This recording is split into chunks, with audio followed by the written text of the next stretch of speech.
열심을 다하여 내 마음을 지키라. 생명의 근원이 거기에서 나오느니라. 기도하겠습니다. 하나님, 또 이 시간에도 저희의 말씀과 또 저희와 함께 하셔서 이 말씀을 통해 저희들이 어디로 가야 하는지, 무엇을 해야 하는지, 또 무엇을 바라보아야 하는지, 하나님 또 어떻게 해야 하는지 하나님 저희들에게 가르쳐 주시고 인도해 주옵소서. 이 모든 것을 주님 앞에 겸손하게 엎드려 부탁합니다. 주님이 도우시고 함께해 주시옵소서. 예수님의 귀한 존함을 받들어 기도합나이다. 아멘. 앉으시겠습니다. 지금 이제 내 자신을 지키라 시리즈로 처음에는 순수한 마음을 지키는 것, 그 다음에 절제된 입, 그 다음에 세 번째는 통제된 눈, 네 번째들은 신중하고 좌고우면하지 않고 정도를 걷는 발에 대해서 말씀을 드렸습니다. 또 그래서 이제 이거와 함께 이제 어떻게 우리 자신을 지킬 수 있는지, 우리를 지키는 그 방법에 대해서 또 도구에 대해서 보았었습니다. 이제 그 도구 중에 첫 번째가 하나님의 말씀이었습니다. 자, 말씀과 더불어서 우리가 지난번에 말씀과 더불어서 말씀을 읽는 것부터 시작해서 쭉 이제 말씀에 주의를 기울이는 것, 또 말씀을 또 묵상하는 것, 말씀을 듣는 것 등등 우리가 쭉 살펴보았습니다. 오늘은 말씀을 정언함으로써 우리 자신을 지킬 수 있다. 이제 우리 자신을 지키는 도구로 말씀에 대해서 살펴보고 있는데, 그 중에서 이제 말씀을 정언이라는 것은 이제 우리가 보고 들은 것들을 사람들에게 이제 알려주는 것입니다. 그렇죠? 말씀을 선포하거나 정언하는 사람은 먼저 말씀대로 살지 않을 수 없습니다. 내가 거룩하지 않고 말씀대로 살지 않으면서 말씀을 정언할 수 없고, 하나님의 권능이 나를 통해서 강하게 나타나도록 하기 위해서는 그 말씀대로 사는 것이 먼저 필요합니다. 그런데 오늘날 많은 사람들이 말씀을 듣는 것과 말씀을 행하는 것, 말씀대로 사는 것이 구분되어 있고 또 나누어져 있습니다. 그것은 성경에서 말할 때 그것을 위선이라고 말합니다. 그리고 그것은 또한 외식일 뿐 아니라 또한 아무런 능력이 되지 못합니다. 또 다른 사람들을 구원할 수 있는 힘을 잃는 것입니다. 그래서 야고보서에서는 뭐라고 그랬습니까? 완전한 사람에 대해서 이야기를 하면서 성숙한 사람은 하나님의 말씀을 들을 뿐 아니라 또한 말씀을 듣고 행하는 자다라고 말씀하고 있습니다. 그것이 바로 올바른 신앙을 가진 사람, 성숙한 사람의 모습입니다. 말씀은 영적 거울과 같은데, 마치 말씀을 듣고 행하지 않는 사람은 거울을 보고 자기 모습을 본 후에 잊어버리는 것과 같다고 야고보서 기자는 이야기를 하고 있습니다. 1장에서. 그래서 말씀을 듣고 잊어버린 자가 아니라 말씀을 듣고 그것을 행하는 자가 바로 성숙한 사람, 바로 믿음이 있는 사람임을 이야기하고 있습니다. 자, 우리도 마찬가지입니다. 우리의 삶에서 우리가 말씀대로 살지 않으면서 말씀을 정언할 수가 없습니다. 하나님의 권능이 나를 통해서 강하게 나타나도록 하기 위해서는 말씀대로 사는 것이 필요합니다. 그래서 듣기만 하여, 자기를 속이는 자가 어떤 사람이라고 그랬어요? 듣기만 해서, 그렇죠? 말씀을 행하지 않는 사람, 그것은 자신을 속이는 것이다 라고 또 야고보서 기자는 1장에서 말하고 있습니다. 자, 그렇다면 말씀을 정언하기 위해서 먼저 우리가 말씀대로 살아야 되겠죠? 그 다음에 또한 말씀을 정언하게 되면요, 그 사람이 이 강화 효과라는 게 있어요. 강화라는 것은 자신이 하는 바, 자신이 믿는 바, 자신이 말하고 있는 바를 더 어떻게 해요?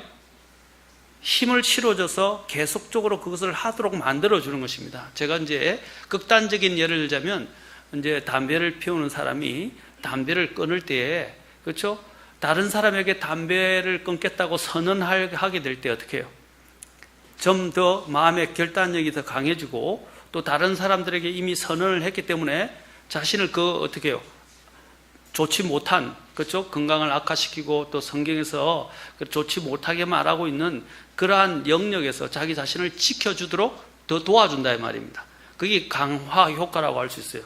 말을 던져서 모든 사람들이 알게 해서 그것을 가지고 자기 자신을 지켜나가는 방법입니다. 마찬가지입니다. 말씀을 선포하는 것도 마찬가지예요. 다른 사람에게 말씀을 증언하고 또한 말씀을 선포하게 될 때, 복음을 전하게 될 때, 내가 그 복음을 전하고 있는데 내가 그 복음을 전하는 대로 살지 않는다면, 그렇죠? 내 자신에게 스스로 끄리낌이 되고 또 내 삶에 자꾸 이 눌림이 되게 됩니다. 그럼 두 가지가 일어나요. 죄책감이 자꾸 일어나게 되니까 점점 내가 무기력해지게 됩니다. 또 그렇게 되니까 어떻게 해요? 하나님의 권능을 내 삶에서 잃어버리게 됩니다. 하나님의 평화도 잃어버리죠. 기쁨도 잃어버리죠. 또한 내 삶에 또 하나님이 임재하시는 그 하나님의 권능조차도 잃어버리게 되는 것입니다. 그렇죠? 그래서 다윗이 죄를 범했을 때 주의 성령을 거두지 말라고 이야기했습니다. 그것은 하나의 우리에게 적용을 한다면 그것은 권능을 잃는 것입니다. 그리스도인이 권능을 잃어버리면, 그렇죠? 모든 것을 잃은 것과 같은 것입니다. 그래서 내가 말씀을 선포하게 되면 어떻게 해요? 선포하게 되면 내 스스로를 점점 더 하나님의 말씀 안에서 살도록 나를 더 잡아주고 강화시켜 준다는 것입니다. 그래서 말씀을 전해야 됩니다. 말씀을 전해야 돼요. 제가 이전에 아마 저희 교회 청빙을 받을 때 설교했던 내용이 뭡니까? 우리가 기쁨을 회복하는 것 중에 하나가 뭐라고 그랬어요? 기쁨을 회복하는 것? 구령하는 것이라고 그랬어요. 구령. 분명히 말씀에 씨를 뿌리는 자는 시편 126편에서 말씀에 씨를 뿌리러 나가는 자는 울면서 나가지만 어떻게 해요? 기쁨으로 그 단을 거둘 것이라고 했어요. 농부가 수고하여, 그렇죠? 씨를 뿌리고 그 열매를 맺기 위해서 정말 오랜 수고와 인내 끝에서 그 열매를 얻을 때에 어떻게 됩니까? 기쁨으로 얻게 되는 것입니다. 하나님께서는 이제 우리가 그러한 부분에서 순종하면서 하나님 앞에 말씀을 선포하기 시작할 때 우리 안에 기쁨이 찾아오기 시작해요. 또 영혼들이 구원을 받게 될 때 얼마나 큰 기쁨이 있겠습니까? 제가 이번 주 이제 금주 주일날 우리 경인이하고 상담하면서 경인에게도 누가복음 내가 15장을 보여줬어요. 누가복음 15장에 보니까 어떻게 해요? 거기 보면 잃어버린 양과 잃어버린 동전에 대한 비유가 나오는데, 잃어버린 양과 동전을 찾으니까 어떻게 했어요? 그렇죠? 큰 기쁨이 있었다고 이야기를 하고 있고, 또 심지어는 하늘의 천사들 앞에서도 기쁨이 있었다고 성경은 이야기하고 있습니다. 바로 영혼을 얻는 그 기쁨, 영혼에게 말씀을 전할 때 내 안에 기쁨이 찾아올 뿐 아니라 또 영혼을 구령했을 때 오는 그 기쁨은 다른 어떤 것과도 비교할 수 없다는 것이죠. 왜 우리가 자꾸 약해지냐면 복음에 관심이 없고 복음을 전하지 않기 때문입니다. 제가 말하는 것은 말씀을 듣기만 하면 안 돼요. 아까 말씀을 읽는 것, 말씀을 또 주의하는 것, 말씀을 또한 묵상하는 것, 또 말씀을 또 암송하는 것, 말씀을 듣는 것, 이 모든 것이 다 중요해요. 그러나 거기서 그치면 안 된단 말입니다. 내 자신을 지킬 수 있는 더 또 큰 힘은 하나님의 말씀을 가지고 다른 사람에게 전하는 것입니다. 그럼 말씀을 어떻게 전할 것인가? 첫째는 입술을 통해서 전하는 것입니다. 입술을 통해서 전하는 것입니다. 말씀을 증언한다는 것은 다른 사람에게 내가 알고 있는 하나님, 내가 만난 하나님, 내가 체험한 하나님을 증언하는 것입니다. 복음 증거의 일은 복잡한 것이 하나도 없어요. 사람들은 그것이 어렵고 복잡하다고 하는데 복잡하고 어려운 것이 없어요. 자, 여러분들이 어떤 내가 큰 정말 고칠 수 없는 지병을 알았는데 그 병을 정말 고치기 어려운 그 지병을 알았는데 그 병을 어떤 사람의 소개로 그 약을 먹게 되었어요. 그 다음부터 동일한 그런 지병을 앓고 있는 사람에게 어떻게 하겠어요? 여러분, 자연스럽게 가서 알려줄 수밖에 없어요. 이걸 먹었으니까 내가 효과를 봤다 이 말입니다. 그렇죠? 우리가 약장사하는 것처럼 예수님을 전하는 건 아니지만 그와 동일하다는 것입니다. 우리가 정말로 만났던 예수님을 참으로 만났다면, 그분이 누구인지를 안다면, 그분이 어떤 분이신지를 안다면, 그분이 얼마나 위대하고 놀라운 분인 걸 우리가 경험했다면 우리가 그분을 전하지 않을 수 없다는 것이죠.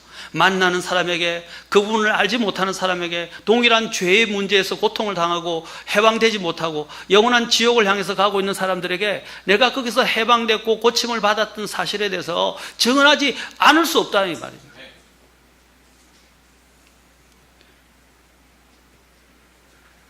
그래서 복음 전거의 일은 복잡하거나 힘든 것이 아니에요.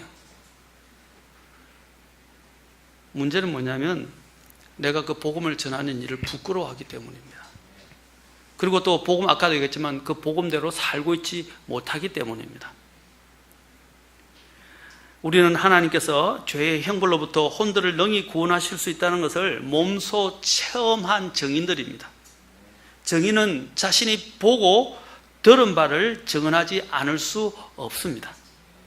그래서 우리는 하나님께 대해 다른 사람에게 증언해야 합니다.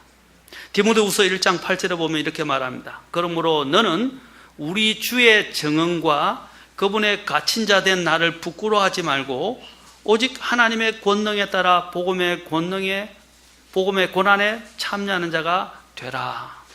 사도 바울이 이렇게 말하고 있습니다. 주님의 그 증언을 부끄러워하지 말라 그랬습니다. 주님의 그 증언을 전하다가 감옥에 갇힌 사도 바울을 부끄러워하지 말라고 그랬어요. 오히려 하나님의 권능에 따라 복음의 고난에 참여하는 자가 되라고 했습니다. 복음의 고난을 보면 사람들에게 냉대를 당할 수도 있고요, 외면당할 수도 있고 사람들이 싫어할 수도 있어요. 왜냐하면 그들에게 죄에 대해서 이야기하고 심판에 대해서 이야기하고 죽음에 대해서 이야기하고 지옥에 대해서 이야기하니까 좋아할 사람이 누가 있겠어요. 그러나 그거 싫지만은 그와 함께 그들이 어떻게 죄로부터 구원을 받는지, 지옥으로부터 구원을 받는지, 그렇죠? 죄로부터 해방되는지 우리는 그 비결을 가르쳐 주는 거 아닙니까? 모든 사람은 죄라는 영적인 죽어가는 암을 앓고 있는 것과 같은 것입니다. 우리는 그들에게 그 치료책인 예수 그리스도를 증언할 책임이 있습니다. 자, 우리는 어떻게 증언해야 됩니까? 첫째, 입술로 증언을 해야 합니다. 자, 일단 저와 여러분이 그 마귀가 끌고 갈 수 있는 그 지옥을 정말 피하고자 한다면 그 하나님의 은혜에 관한 메시지를 증언해야 합니다. 그리고 또한 회개에 대해서 증언해야 합니다. 우리는 다른 사람에게 내가 들었던 그 메시지를 동일하게 증언해야 합니다. 물론 그것을 듣고 내가 회심한 그 방법들은 다양하지만 그 메시지의 핵심은 다 동일합니다. 그래서 사도 바울이 로마서 1장 16절에서 말하기를 나는 그리스도의 복음을 부끄러워하지 아니하노니 이 복음은 믿는 모든 자들을 구원에 이르게 하시는 하나님의 권능이 된다라고 그랬어요. 이 복음이, 그리스도의 복음이 사람을 구원하는 하나님의 권능이 된다고 그랬어요. 내가 해야 할 일은, 내가 구원받은 방법은 사람마다, 그렇죠? 저는 구원의 방법이 다르다고 말하는 게 아니라 각자가 구원을 받는 방법들은 다양한 경로를 통해서 구원을 받을 수 있어요. 그러나 구원받는 그 복음의 핵심은 동일하다는 것입니다. 그 핵심을 나의 삶 속에서 정말 내가 어떻게 주님을 만났는지, 어떻게 변화됐는지를 보여주는 것이 필요합니다. 그와 함께 복음의 말씀을 함께 선포해야 할 것입니다. 수치를 느끼거나 부끄러워하거나 난처해하지 마십시오. 무슨 일이 일어나든지 간에 때를 얻든지 못 얻든지 하나님의 구원의 복음을 선포하는 증인이 되어야 합니다. 바로 그 방법 중에 가장 효과적이며 가장 직접적인 방법은 직접 입술로 증언하는 것입니다. 직접 입술로. 그래서 사도 바울이 어떻게 했어요? 이제 아그리파 왕을 만나서 그에게 직접 자신에게 일어난 주님을 자기가 어떻게 만나게 된지를 간증을 하게 됩니다. 그러한 내용들이 이제 사도행전 9장에도 나오고 22장에도 나오고 26장에도 잘 나와 있어요. 자, 자신이 어떻게 예수님을 만났는지를 세 번에 대해서 그 걸쳐서 사도행전에서 증언을 하고 있어요. 근데 사도행전 26장에 보면 이제 아그리파 왕에게 이렇게 이야기합니다.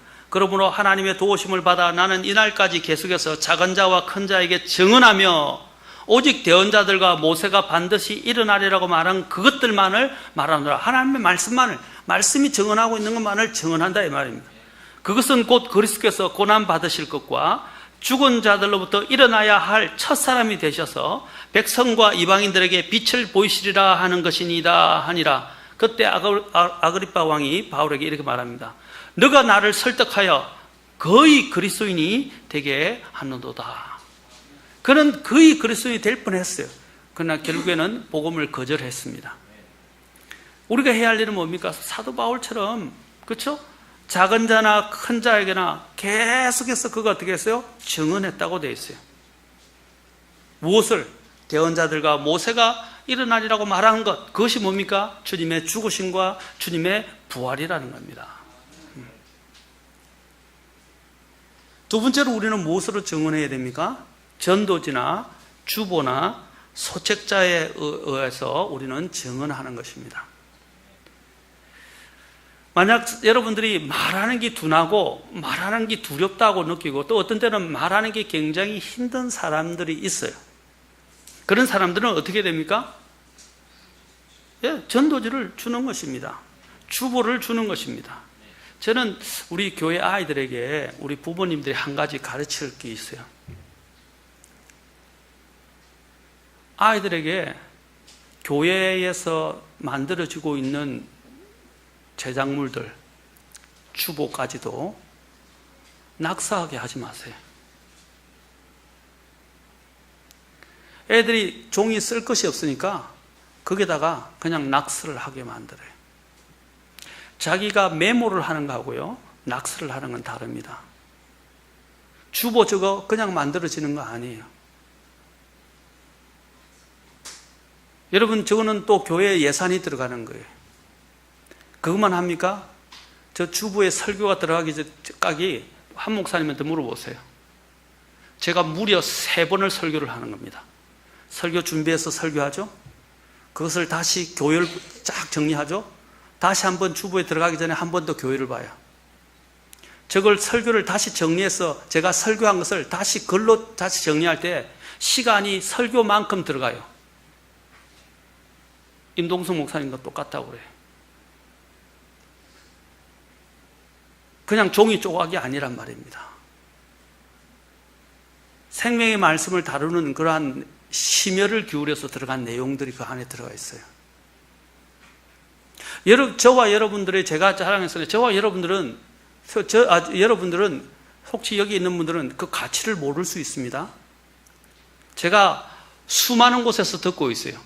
저희들 교회 주보를 받고 계신 분들이 목사님들도 많고요, 다른 곳에 있는 계신 그리스도인들도 많은데, 어떤 분은요, 지금까지 저희가 보내줬던 그 주보를 다 하나도 안 빠짐없이 다 모아놨답니다. 그리고 본답니다, 계속해서. 심지어는 목사님들조차도요. 목사님들이 성경을 모릅니까? 웬만한 분들은 성경을 잘 알아요. 그래서 자랑하려고 말씀드리는 게 아닙니다. 또 어떤 목사님은, 제가 잘 아는 목사님은 그렇게까지 이게 설교를 3-4번을 해야 될 분량의 내용이 들어있다고, 그렇게까지 할 필요가 있겠느냐라고까지 하시는 목사님도 계세요. 그 안에는 정말로 많은 피와 땀과 정말 기도와 수고가 들어있는 내용들이 다 들어있는 거예요. 자, 그렇다면 우리가 어떻게 되겠어요? 그걸 소중히 여겨야 됩니다. 그냥 덧글고 있다가 쓰레기통에 들어가는 게 아니에요. 그냥 있다가 낙서해가지고 그냥 넘어가는 게 아니에요. 정말로 내가 영혼을 사랑하면 이 전도지 한 장도 마찬가지고, 주보도 어떻게 됩니까? 뒤에 복음도 나와 있고 그 안에 설교도 나와 있어요. 그러면 어떻게 되겠어요? 내가 사랑하는 사람들에게, 내가 기도하고 있는 사람들에게, 특히 설교는, 전도지는 한 번만 주면 내용이 똑같지만 주보는 매번마다 설교가 달라지고 있잖아요. 그것을 어떻게 합니까? 모아서 매주 또는 한 달에 2번 또는 한 달에 한 번씩 모아서 내가 사랑하는 사람들에게, 기도하는 사람들에게 보내주는 운동도 필요해요. 지금 교회에서 안 되면 교회에서 대신 보내주기도 해요. 지금 교회에서 여러 수십 명이 지금 보내고 있어요, 계속. 여러분들도 정말 내가 사랑하는 사람들, 내가 직접 우표를 붙여가면서 기도를 하면서 우표를 붙이고 그것을 모아서 보내줘 보세요. 그리고 기도해 보세요. 때가 되면 그 사람들이 어느 순간 이걸 열다가 복음을 듣고 구원받을 수 있단 말입니다. 그런데 우리는 이 가치를 모르고 소중함을 너무 몰라요. 제가 안타까운 게 그래요. 너무너무 안타까워요. 우리 아이들에게도 그런 부분에 대한 정신을 가르쳐야 돼요. 특히 여러분 성경을 가지고 성경을 땅바닥에 탁탁 집어 던지고, 예? 성경을 갖고 와가지고 성경을 넘어 다니고, 밟고 다니고. 우리나라 예의에서 옛날에는 어떻게 가르쳤어요? 어머니 머리 위를, 아빠 머리 위를 지나갈 수 있어요, 없어요? 그거는 예의에 어긋나는 거, 예의에 어긋나는 거라고 옛날부터 가르쳐 왔어요. 부모님을 넘어 다니거나 부모님 머리 위로 돌아가지 못하게 했어요. 그것이 부모님을 존중하는 마음에서 나온 거란 말입니다. 마찬가지, 성경을 땅바닥에 던져놔놓고 성경을 발로 치고 다니고 넘어 다니고, 제가 이야기하는 것은 그 자체 행동에 대한 부분이 아니라 우리의 마음의 태도를 지금 말하는 것입니다. 성경에 대해서요. 우리는 복음과 하나님의 말씀을 값싼 싸구려처럼 헌에 빠진 어떤 물품처럼 그렇게 취급하면 안 된단 말입니다. 어떻게 해야 되겠어요? 여러분들이 소중히 여기고 그걸 모아놓고, 그렇죠? 이제 전해야 됩니다. 우리의 마음들이 담겨있는, 우리 아이들에게도 가르칠 필요가 있어요. 그래서 아이들이 그냥 모르게 그냥 종이가 너무 많아서 이제 뭐 분량이 여러 가지가 있어서 뭐 다른 것들을 휴지통에 뭐 버리게 되는 하는 이더라도 거기에 낙서하거나 그걸 함부로 버린다든지 찢어버린다든지 이렇게 하는 일은 없도록 해야 됩니다. 만약에 남은다면 여러분 더 지혜롭게 한다면 전도지로 활용하는 거예요. 전도지. 복음을 전하러 갈 때 전도를 갖다 주는 겁니다. 이 하나님께서 전도하는 방법 중에 하나는 말씀을 선포하는 게 있지만, 책자를 만들어서 인쇄물을 가지고 복음을 전하는 것이 하나님이 창안하신 방법이에요. 하나님이 하늘에서 그냥 말씀만 하시면 되는데 하나님이 뭘 주셨어요? 이스라엘 백성들에게 두루마기와 그죠 파피루스로 처음에는 성경을 기록하게 하셨어요. 그렇지 않습니까? 그 기록된 말씀을 주셨다면 그걸 스크립처라고 이야기해요. 우리가 보통 하나님의 말씀이라고 이야기하지만 기록된 말씀을 스크립처라고 해요. 스크립이 뭡니까? 그렇죠? 적었다 이 말.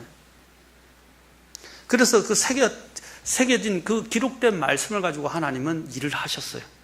이것은 하나님의 방법이에요. 그래서 문서 성경은 중요합니다. 그리고 기록된 이러한 말씀을 또한 적어서 정리하고 또한 사람들에게 선포하는 건 중요합니다. 옛날 우리 복음의 믿음의 그 진례 성도들은 어떻게 했습니까? 진례 선배들은 하나님의 말씀을 필사해서 그것을 사고 팔 수가 없고 또 그것을 함부로 전했다간 목숨을 위협을 감수하고서라도 어떻게 했어요? 그걸 필사를 해서 자기가 필사를 소중하게 얼마나 피땀을 흘려서 필사를 했어요. 그래서 내려가서 장사하는 것처럼 하다가 성경을 소개하고 성경을 그들에게 주고 다시 와서 성경을 필사하고 또 갖다 주고 그렇게 했었어요. 왜냐하면 그 당시는 인쇄술이 발달하지 않았기 때문에. 얼마 많은 정성을 기울였어요. 그렇죠? 목숨을 담보해야 됐고 자신의 피와 땀으로 손을 필사를 해서 적어서 하나님의 말씀을 전해주어야 했단 말이에요. 그 정도로 소중한 말씀이었단 말입니다. 우리도 하나님의 말씀이 지금은 인쇄술이 발달해서 얼마나 편해요. 그렇죠? 프린트만 하면 나오고 또 되어 있는 것들을 그냥 접어서 소중하게 해서 보내기만 하면 돼요. 우편 그렇죠? 배달되는 이런 모든 부분도 얼마나 시스템이 편리하게 지금 갖추어져 있습니까? 우리의 마음만 있다면요, 모든 것이 가능해요. 그런데 우리가 관심이 없고 그것의 소중함을 잃어버리고 있기 때문에 그렇게 말씀을 전하지 않는 거예요. 여러분, 전도지 한 장 한 장 이것을 소중하게 내가 사랑하는 사람 기도하면서 보냈어요. 아까 얘기했지만 전도지 한 장은 내 같은 내용이니까 다른 전도지를 보내줘도 되고요. 이제 더 안 되면 소책자를 보내줘도 되고, 안 되면 추보를 보내주면 돼요. 그게 그 사람에 대한 관심을 표명하는 것이며, 그 사람에게 뭡니까? 계속적으로 복음을 전하고, 보낼 때 여러분 어떤 마음이 돼요? 계속 기도하지 않을까요? 그렇죠? 우표를 붙일 때마다 기도하지 않겠어요? 그런 마음으로 보내는 겁니다. 이게 굉장히 효과적이에요. 왜냐하면 하나님의 말씀은 살아있기 때문입니다. 하나님의 말씀이 생명을 가져옵니다. 하나님의 말씀이 바로 구원을 가져옵니다. 그래서 성경 구절을 포함하고 있는 이런 좋은 소책자들을 우리 소개 많이 하고 있잖아요. 전도지, 주보, 소책자들을 이용해서 사람들에게 전달해 준다 이 말이에요. 그게 말씀을 증언하는 거예요. 그렇죠? 내가 그런 데 관심이 많으면 어떻게 해요? 마음을 빼앗길 일이 없잖아요. 맞잖아요.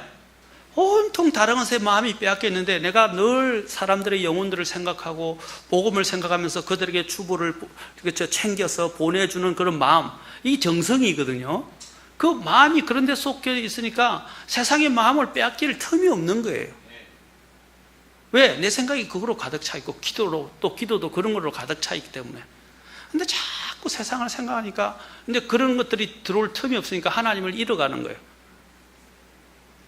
그러니까 이제 마음도 세상 것들이 들어오니까 자꾸 혼란스러워지는 거예요. 단순해져야 됩니다. 그래서 전도지가 사실은 아무것도 아닌 것 같지만 전도지 한 장이 영혼을 바꿀 수 있어요. 저는 실제로 그런 것들을 경험했었어요. 그 다음에 한 가지 정말 한 사람의 이 전도지에서 인생이 변해서 목사님이 된 분도 계세요. 그 전도지를 받아들였다가. 그래서 수많은 영혼을 구원한 목사님들의 증언들도 있습니다. 또 이전에 제가 교회에 있었을 때도 복음 전도지를 전했는데 교회를 찾지 못하고 진리를 찾지 못하고 있던 한 분이 그 전도지를 두고 이전에 자신이 다녔던 동일한 믿음을 가진 교회라는 걸 알게 되고, 그렇죠? 그래서 믿음을 잃어버리고 교회 생활을 2년 동안 못하고 있다가 또 11조를 내려고 11조를 차곡차곡 모아놨었대요. 근데 그때 참 놀라운 게 있었어요. 저희 교회가 그때 이전에 있던 교회에서 갑자기 교회가 좀 어려워져서 재정적으로 굉장히 어려워졌어요. 그래서 계속 기도는 하고 있었어요. 근데 하나님이 참 놀라우신 것이 뭐냐면 내가 기대하는 사람에게서 이런 것이 채워지지 않더라고요. 그래서 그냥 기도만 하고 하나님 앞에 계속 기도를 하는데 이제 그분이 전도지를 받아들고 시장에서 우리가 복음을 전하면서 전도지를 하는데 그 전도지를 받아들고 하나님이 인도하셨다는 걸 확신을 갖고 교회로 오셨어요. 그리고 교회로 오셔서 얼마 안 되는 도지만 2년 동안 모아놨던 11조를 헌금을 다 하셨어요. 그래가지고 교회 재정보다 훨씬 넘치게 채워지게 된 거예요. 그래서 오랫동안 그것이 쓰임을 받으면서 나중에는 교회 재정이 확 좋아져 버렸어요. 하나님이 얼마나 놀라우신지 몰라요. 생각하지 않은 곳에서 하나님이 사람을 보내주시고 움직이시고 일을 하신다 이 말이에요. 그래서 그 사람도 또 믿음이 교회 생활을 제대로 하지 못하고 정상적인 생활을 하지 못하다가 또 전도지를 통해서 바른 교회를 만나게 되어가지고 믿음이 커지게 되고 더 감사하게 되고 지금도 그분하고 제가 교제를 계속 하고 있어요. 이게 얼마나 놀라운 일입니까? 전도지 하나가 어떤 일을 할지 몰라요. 그렇죠?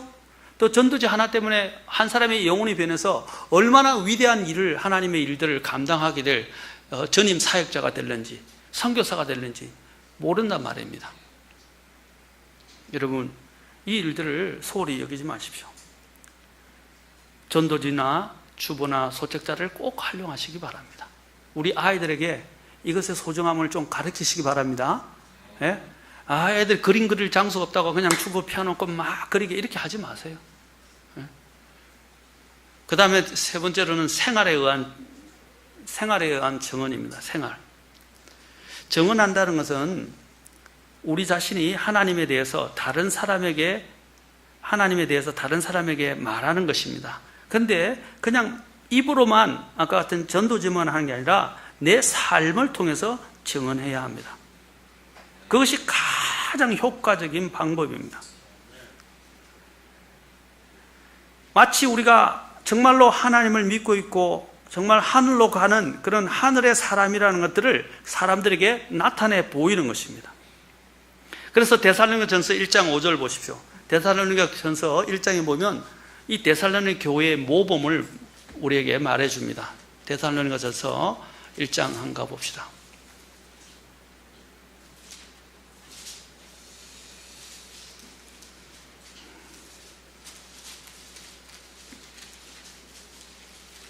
자, 데살로니가전서, 데살로니가 교회는 정말 모범적인 교회였어요. 그런데 사도 바울이 자 뭐라고 말합니까? 사도 바울이 이렇게 했고요. 사도 바울뿐 아니라 이제 데살로니가 교회 성도들도 그렇게 살았어요. 5절 보십시오. 이는 우리의 복음이 말로만 너에게 이르지 아니하고 권능과 성령님과 큰 확신으로 이르렀기 때문이라. 우리가 너희를 위해 너희 가운데서 어떤 사람이 되었는지 너희가 아는 바와 같으니라. 그냥 교회 다니는 사람이 그리스도인이 아니에요. 여기 보십시오. 어떤 사람이 되었는가? 사람이 되라 이 말입니다. 이게 뭐냐면 그리스도를 믿는 사람은 그리스도인과 닮은 사람이 되어야 돼요. 그리스도와 닮은 사람이 돼요. 그리스도 같은 사람이 되어야 돼요. 그런데 오늘 보면 그리스도인이 되었다고 이야기하는데 정말 그리스도인 삶과는 동떨어진 삶을, 제가 나쁜 말로 죄송합니다, 개차반 같은 삶을 사는 사람들이 있어요. 그게 무슨 능력이 되겠어요? 사람들이 보면 뭐라 그랬어요? 나는 저런 사람 때문에 예수님을 안 믿겠다. 저기 어떻게 기독교냐? 심지어는 요즘 어떤 말이 나와요? 개독교란 말이 나와요. 개독교. 이게 얼마나 악한 말입니까? 개독교란 말이요. 이 개에 비유한다 이번에 개. 그게 왜 그런 말이 나왔겠어요? 그리스도인의 삶 때문에 나온 거예요.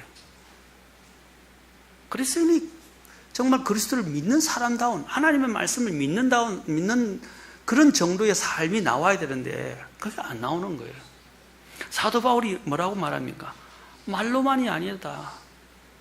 권능과 성령님과 큰 확신으로, 그리고 너희 가운데서 어떤 사람이 되었는가 너희가 안다라고 했어요. 그들 나이가 내가 어떤 사람인지, 내가 어디에 속한 사람인지, 그리스도께 속한 사람이라는 것을 사람들에게 나타내 보여야 합니다. 그것은 말이 아니라 삶을 통해서예요. 그러자 이 데살로니가 교회 성도들도 이러한 사도 바울을 보고 믿음 생활을 했으니까 그들이 어떻게 됐어요? 1장 뒤에 가서 보세요. 1장 이제 7절 보세요. 6절부터 보세요. 자, 그런데 너희는, 그렇게 하니까 너희는 많은 고난 속에서 성령님의 기쁨과 더불어 말씀을 받아 우리와 주를 뭐라고 그랬어요? 따르는 자가 되었다 그랬어요. 바울의 이런 삶을 보고 어떻게 했어요? 데살로니가 교회 성도들도 어떻게 했다고요? 바울뿐 아니라 주를 따르는 사람이 되었다 이 말입니다. 아이들에게 교육하는 방법은요, 아까 말이 아니라고 그래서 제가 늘 이야기하죠. 부모의 삶을 통해서 아이들에게 보여주는 거예요. 근데 우리는 아이들에게 교회 다니라, 뭐 나쁜 일 하지 말라, 정말 믿음대로 살아라 이렇게 이야기하면서 자기는 믿음대로 살지 않으면서 어떻게 아이들에게 이야기할 수 있냐면, 내가 어떤 사람이 돼야 내 아이도 그런 사람이 되는 거예요. 그 다음에 7절 보십시오. 너희는 마게도니아와 아가야에서 믿는 모든 자들에게 뭐라고 그랬어요? 본이 되었다. 또 주의 말씀이 뭐라고 그랬어요?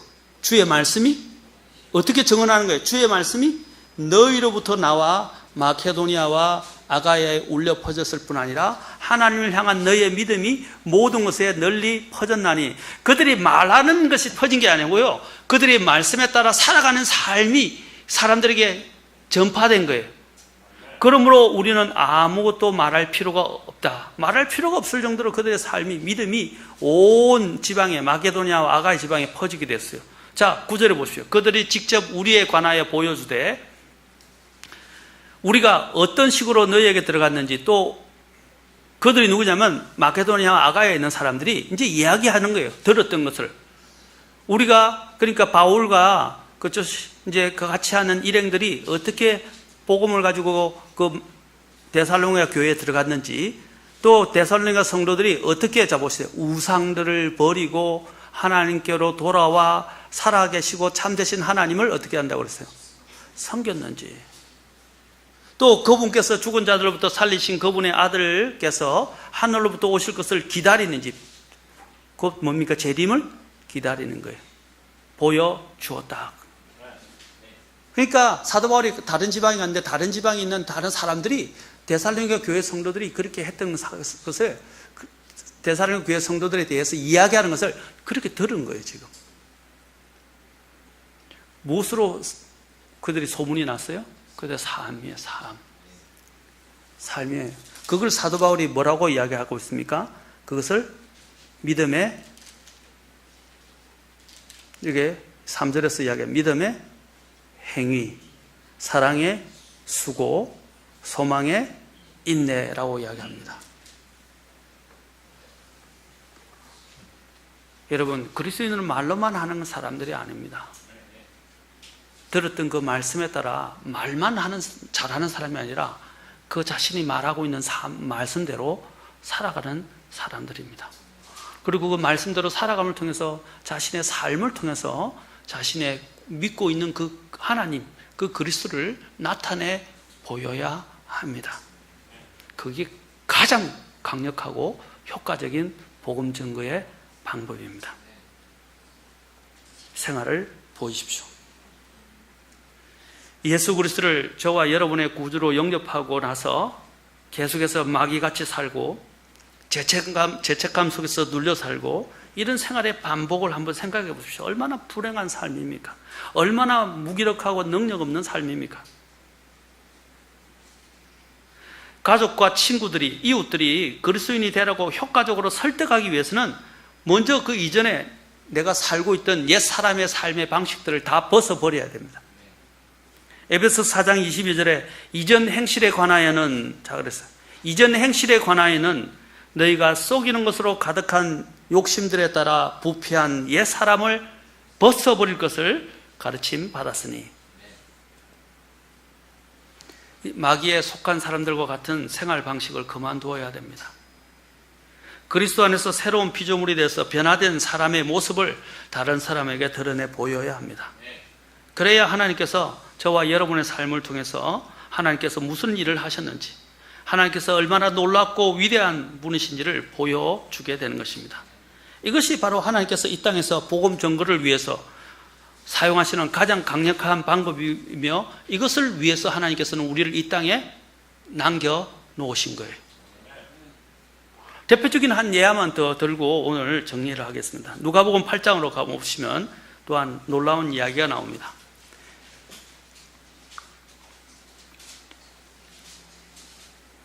예수님께서 가다라 지방으로 가셨어요. 근데 가다라 지방에는 오랫동안 마귀 들린 사람이 있었어요. 마귀가 들려서 옷도 안 입고요, 집에도 있지 않고 무덤들 가운데 거했어요. 그런데 예수님을 보자마자 예수님께 큰 소리로 지극히 높으신 하나님의 아들 예수님이여, 내가 당신과 무슨 상관이 있나이까? 8장 28절 누가복음에 나옵니다. 그러면서 주님을 계속 괴롭히는 거예요. 또 부정한 영이 들어갔는데 그 영이 그를 사로잡아서 사슬에 묶어놨는데 사슬의 그 족쇄까지 풀어버리고, 그렇죠? 마귀에게 몰려서 강야로 막 헤매며 돌아다니는 거예요. 그러자 주님께서 그에게서 마귀가 나오게 하셨어요. 그 마귀들이 나와서 어떻게 해요? 돼지떼들 속에 들어가서 돼지가 세차게 내려다 호수에서 빠져서 숨이 막혀 죽게 됩니다. 이 놀라운 일들을 보고 사람들이 이제 두려워합니다. 특히 누가복음 8장 35절 보십시오. 무엇 때문에 두려워하는지 잘 보세요. 잘 보세요. 이제 마귀가 빠져나가고 난 다음에, 마귀가 빠져나간 그 기적 때문에 사람들이 두려워하는 게 아니고요, 또 놀라워하는 게 아니고, 잘 보세요. 8장 35절. 그때 그들이 이루어진 일을 보러 와서 예수님께 이르러 몸속에서 마귀들이 나간 그 사람이 뭐라고 그랬어요? 바른 정신으로, 아까 옷을 발가벗었다 그랬죠? 그런데 옷을 입고, 아까는 옷도 입지 않았는데 예수님의 발 앞에 앉은 것을 보고는 두려워하더라. 그러자 그 마귀가, 자, 8장 36절 보세요. 그것을 본 자들도 마귀들에게 사로잡혔던 자가 어떤 방법으로 고침을 받았는지 또 사람들이 그들에게 증언합니다. 그렇죠? 아, 저 사람이 저렇게 달라졌다. 정신이 막 온전히 돼졌고 사람이 달라졌다고 이제 다른 사람이 또 증언하기 시작하는 거예요. 그러자, 자, 8장 37절. 이에 가다라 사람들의 지방 주변에 온 무리가 큰 두려움에 사로잡혔으므로 했는데 나중에 보세요. 8장 39절 시간상 8장 39절 40절 읽겠습니다. 시작. 내 집으로 돌아가 하나님께서 너를 위해 얼마나 큰 일들을 행하셨는지 보이라 하시매 그가 자기 길로 가서 예수님께 자기를 위해 얼마나 큰 일들을 행하셨는지 온 도시에 두루 알리니라. 예수님께서 돌아오실 때에 사람들이 반갑게 그분을 받아들이니 이는 그들이 다 그분을 기다렸기 때문이라. 자, 예수님께서 말하고 이제 돌아오니까 어떻게 해요? 사람들이 그분을 반갑게 맞아들였다. 그리고 그분을 기다렸다고 그래 되겠어요. 기다려. 그가 제정신이 들어와서 사람이 온전해지고 그가 또 어떻게 해요? 주님께서 그에게 명령하셨어요. 얼마나 큰 일을 행하신지 보이라 하니까 그가 가서 그 큰 일들을 이야기하는 거예요. 그가 이야기하게 돼서 사람들이 예수님을 받아들이고 예수님을 기다리게 된 이유가 뭐죠? 말만 보고 했을까요? 그가 미쳐있는 변화되지 않은 삶 가운데서 말했다면 사람들이 예수님을 만나지 영접하지도 예수님을 기다리지도 않았을 거예요. 그의 변화된 삶, 그의 온전한 정신과 변화된 삶을 보고 사람이 어떻게 해요? 주님을 맞이하게 되고 주님을 기다리게 된 것입니다. 여러분, 그리스도인은 변화되어야 돼요.